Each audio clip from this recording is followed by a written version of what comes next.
Now let's dive deep into this big LGBTQ story for today. I'm Larry Farver, and let's queer up business.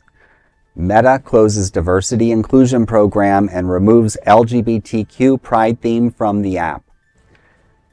Meta Platforms Incorporated, the parent company of Facebook and Instagram, has had what LGBTQ activists describe as the worst month in its history. Meta has ended its diversity, equity, and inclusion program and removed LGBTQ pride themes from its platforms, sparking outrage among queer employees and allies.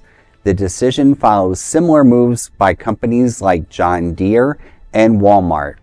Meta's DEI program previously influenced its hiring, training, and vendor selection. According to an internal memo sent to its employees, the company cited the U.S. Supreme Court rulings and growing criticism of DEI initiatives and linked it to perceptions of preferential treatment. Instead, Meta stated it would focus on, quote, fair and consistent practices that mitigate bias for all, end quote. On the other hand, the decision to remove the pride themes comes after the new hate speech policy changes the platform made. These changes allow users to label queer people as mentally ill. This shift has led to an internal backlash, with some employees identifying as LGBTQ+ and mentally ill, reportedly taking sick leave. Despite criticism, Meta claims its core values remain intact. However, Mark Zuckerberg's decision to eliminate fact-checkers and revamp DEI policies has intensified scrutiny of Meta's stance on queer issues, especially now when the anti-LGBTQ Trump is about to take office. Well, it's a lot of hypocrisy, smoke and mirrors.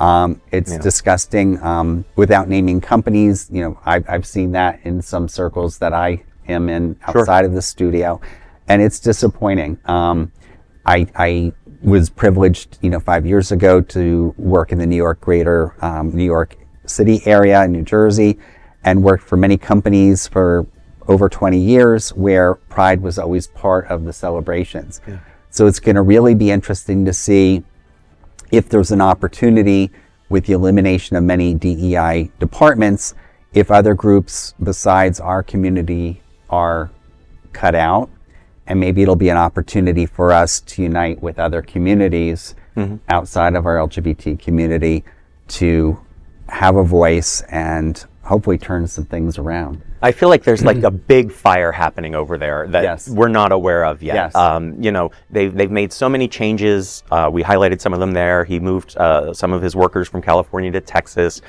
He hasn't really tried to hide the fact at all that he's making these changes because of political influence. Like, it's pretty blatant. And I think it all comes down to what's going on with TikTok, because social media companies are afraid that the more progressive they appear, or shall I say, the less hateful they appear, the more the government's going to come after them. And especially with the incoming presidency, I think. Well, and it's interesting to see what other new social media platforms arise. I know several people that I'm acquainted with personally as well on social media who are migrating to Blue Sky. So we'll be interesting to see what that platform becomes, if it's a safe haven or if they're haters on the right that somehow try to dismantle up and coming companies that protect us and value us. That's right. Well, that is a big LGBTQ story for today. There's no other queer nonprofit media platform like this in the entire world.